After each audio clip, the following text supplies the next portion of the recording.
Malyari. So, naghanap ako ng malilibangan dahil ayoko ma-stress na nung nalaman ko diabetic ako. So, nag-try ako mag-online. Nakita ko naman yung Panda. Tinanggap naman nila ako.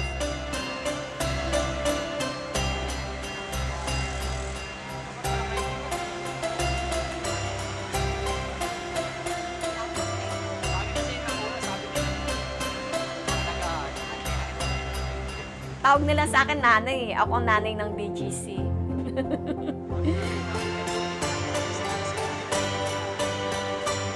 Nanay rider ng BGC. Mas gusto ko yung nasa labas ako. Parang ang lumalakas pa nga ako.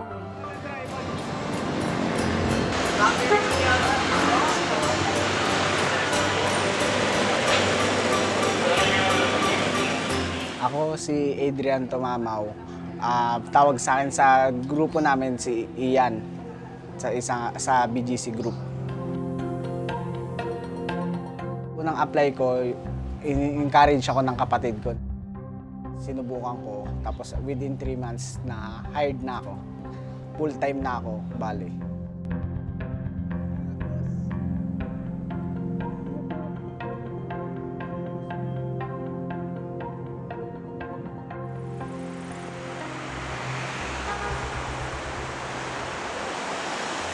So, doon ko nakilala yung mga rider. Ayun. Sila yung nag-ano sa akin na mag-e-bike para mapadali yung pagtatrabaho.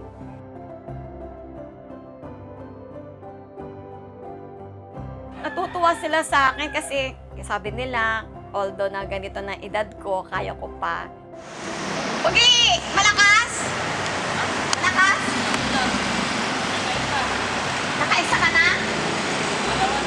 Nakakasalungo ako mga bata. Bilib ako sa mga bata kasi mga iba doon working student.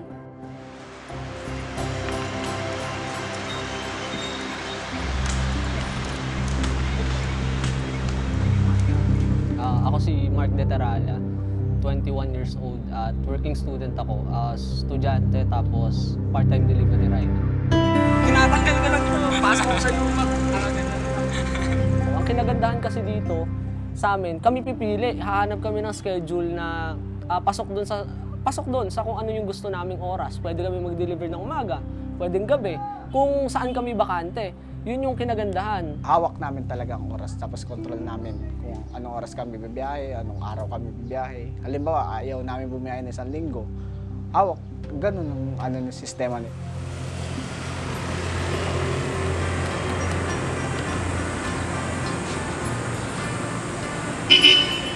Dito, wala kaming limit na sa isang araw, pag nagtrabaho ka ng gantong oras, ito lang yung kita mo, fixed na.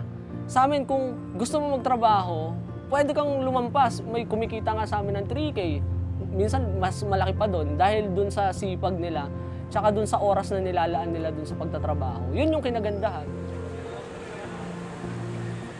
Bilang food delivery rider, yung una mo talaga niyan is yung mga kakabisaduhin mo, yung lugar, kasi mahirap maligaw. Yung trabaho namin ay per hour, so may oras yan. Kapag marami kang oras na nangangapa ka dun sa lugar, yun, sayang yung kita mo.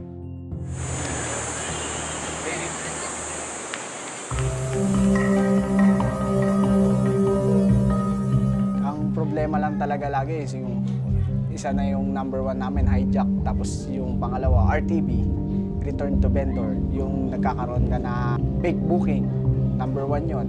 May mga rider na nagnanakaw ng order ng iba, may mga customer naman na nagpe-fake book ng mga rider. Yun yung mga kalaban namin. Till now, from the beginning hanggang ngayon, yun rin yung sakit ng ulo namin. Cancel mo to, cancel mo to.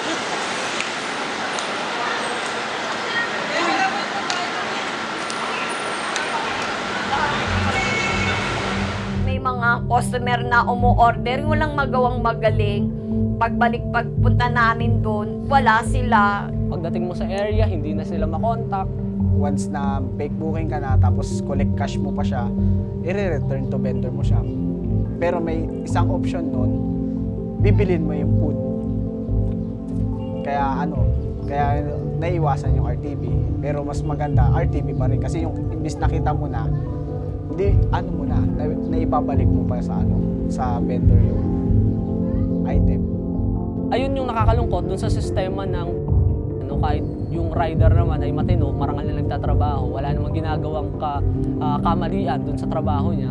May instances na yung system nga nila is may problema. Though, pag kami ay pinasukan ng order, once na ma-pick up namin yung order, tapos kinancel ng customer, kahit na hindi naman kasalanan ng rider, ang nagiging response ng doon is ina-identify kami bilang fraud or nagsisinungaling or magnanakaw dahil lang nagbago yung isip ng customer. Kahit yung rider naman is wala namang ginagawa. Priority nila yung customer kaysa sa amin.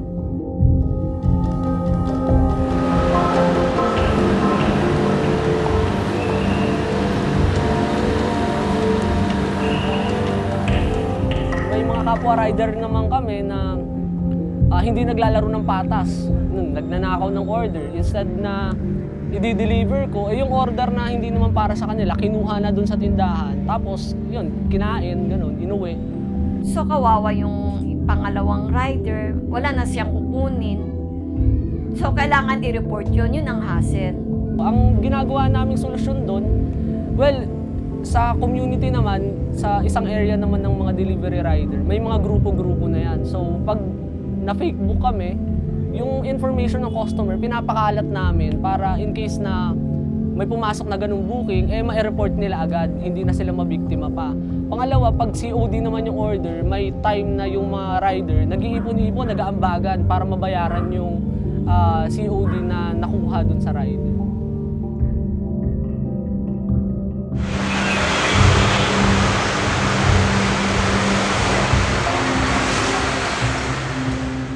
Karamihan sa mga kasamahan ko, naawa, katulad yung isa, naawa ako kasi 3 beses siya na-hijack. So, lagi niya nire-report. Kasi pag report ka ng report, alam mo naman, per delivery ka lang naman, di ba? May oras. Nauubos yung oras doon. Lalo na yung mga customer na hindi nagpapakita. Yun lang nakaka-stress. Pero, may way naman Kung wala yung customer, report and then back to return to vendor and then another order na naman.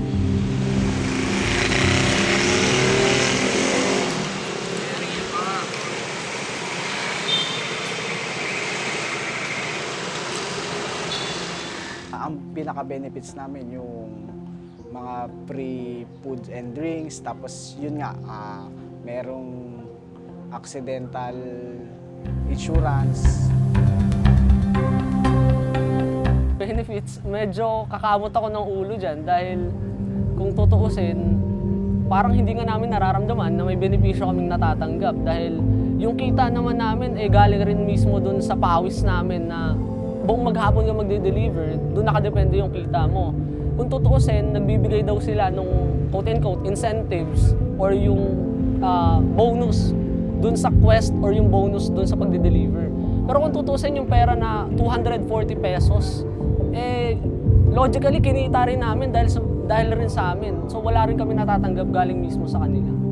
Ang kailangan lang talaga ng improvement niya, yung magkaroon nga ng hub mismo dito, is office hub. Meron silang opisina sa BGC pero hindi naman yung opisina nila intended para mag-accommodate ng mga reklamo, hindi sila intended para mag-accommodate ng mga riders na may concern regarding dun sa company nila or dun sa pagde-deliver namin. Yung ano lang nila dyan is company mismo, yung corporation nila, dyan lang nakaset up. Pero yung malalapitan namin kapag nagkaroon na ng problema, masyadong mahirap. Ayun ang gusto namin magkaroon para madaling lapitan kaysa sa puro email lang. Mapapaisip rin kaming mga rider is, kami ba ay parte ng kumpanya or ginagamit lang ba kami para kumita or bahala na kayo dyan. Basta yung pera na kinikita ninyo is pupunta sa amin, wala na kaming responsibilidad sa inyo. Yun yung masakit. Sana kahit papaano, ang gawin ng is maka-rider. Kami naman yung nagge-generate ng income nila kahit papaano. Sila ay malamang sa kanila, hindi naman nila nararanasan yung init, yung pagod, tsaka yung hirap ng pagde-deliver. Eh sana kahit papaano gawan ng remedyo or pakinggan kaming mga rider.